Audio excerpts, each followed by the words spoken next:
Some people say high-speed rail causes sprawl. The fact is, $8 million has been awarded to key cities to promote meaningful connections and economic opportunities between city station area districts. This means more jobs, more opportunities, and more affordable housing.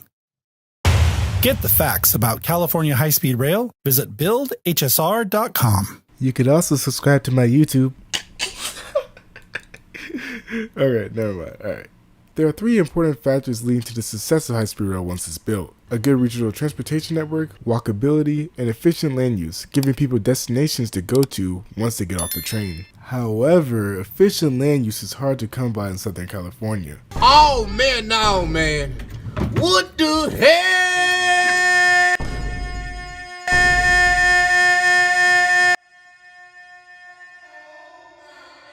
No way, talking by. Ah!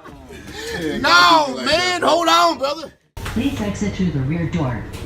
Doors open. Alright, so let's start off from where we left off last episode. The section from Burbank to Palmdale can best be described by one word: tunnel. Due to the fact that California high-speed rail will be sharing tracks with Caltrain and Metrolink and other parts of Phase 1, these tunnels will have to be some of the fastest tunnels in the world. This is the only way that California high-speed rail can stay within the time specs given by Proposition 1A. That's not to say that it is impossible. There are plenty of high-speed rail tunnels around the world that can carry trains at extremely fast speeds. But typically these tunnels are built after years of experience of building high-speed rail. The California High-Speed Rail Authority has no experience building tunnels, so this section can prove a little bit more challenging to them. But I have no doubt in my mind that they'll gain some experience after building the tunnels out to the Bay Area. Another worry that was brought up in my comment section was about earthquakes. The comment said that building a tunnel across a fault line is extremely dangerous and differs from the Shinkansen tunnels in Japan because the plates move vertically rather than horizontally. At first I was like, yeah, now that makes sense. Then I thought about basic physics, and no.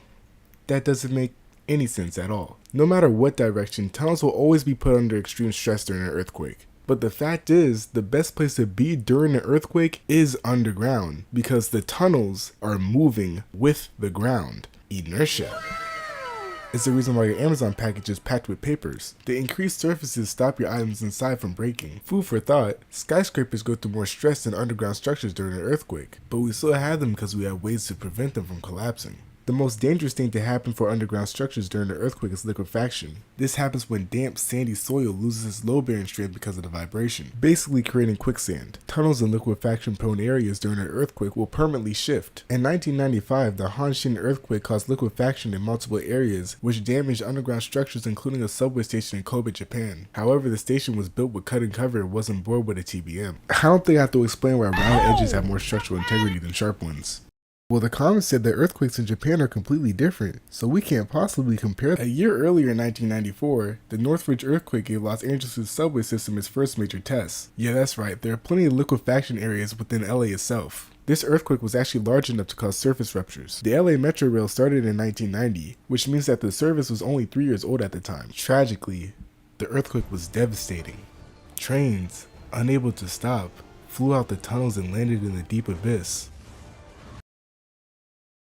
The tunnels actually sustained no damage, and there are 5 reasons for this. The first one being the most obvious reason because, no.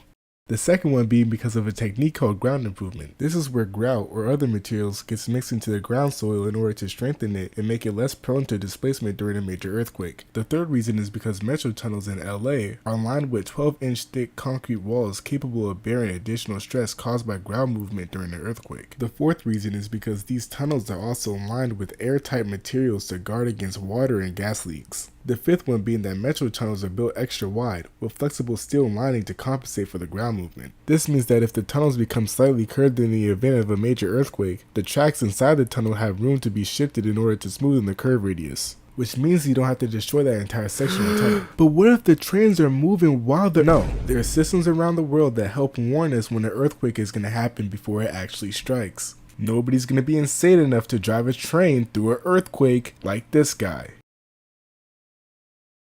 I just spent 3 minutes debunking the California high-speed rail earthquake theory.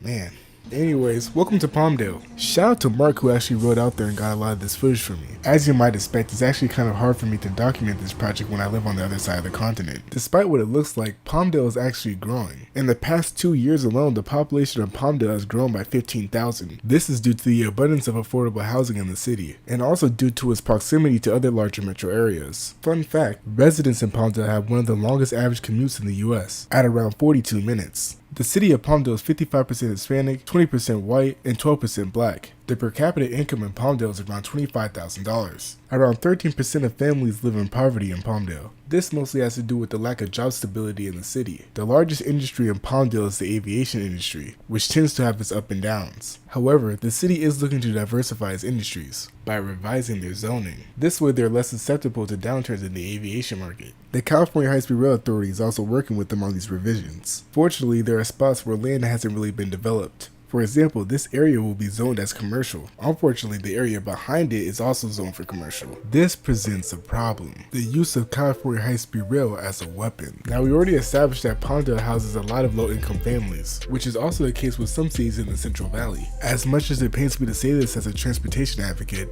some local governments use public transportation as a weapon. Essentially, when a lot of money and development gets pushed into a low-income community, property taxes and rent increases dramatically. The existing community doesn't have enough time to benefit, often getting pushed out in the process. This is a process known as gentrification. But local governments can take it a step further with urban renewal, the process of straight up rezoning low-income communities and replacing them with something else. Now, I'm not a huge fan of single-family homes within transportation districts, but I'd happily take a cluster of densely packed single-family homes over a couple of strip malls. I mean, the least you can do is make this area mixed use. This area right here is marked for a specific plan. I don't even know what that means. But overall, the city of Palmdale will densify, which is pretty good because this could possibly mean More affordable housing. which is what the authority promised in the first place, and the reason for Palmdale's growth. A couple of things to know about the station at Palmdale. The station will be 6 tracks with anticipation for Brightline West. The Metrolink platform will be relocated next to the high-speed rail platforms. The Sierra Highway will have to be realigned, and there's a giant flyover connecting California High-Speed Rail with Brightline bypassing Palmdale, hinting at the idea of through running.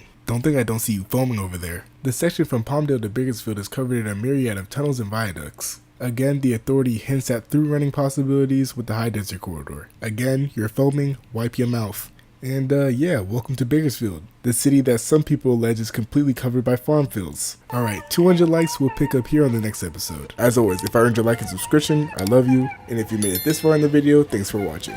Jonathan Powell says, "Happy birthday, my man. I was just in Europe riding a French TGV to Germany. Man, it was cool going 200 miles per hour in first class, on a day when flights were delayed due to the heavy rain. The Danish do some weird things, like I rode on a diesel multiple units under catenary due to Talgo sets that weren't delivered yet. But yeah, we the USA needs to just do it. Make it happen, put new taxes. Just fund the thing, and once it's running, people will get it." The day I came back to my city, the air was starting to improve after the Canadian wildfire smoke. So I feel ya, man. Doors open.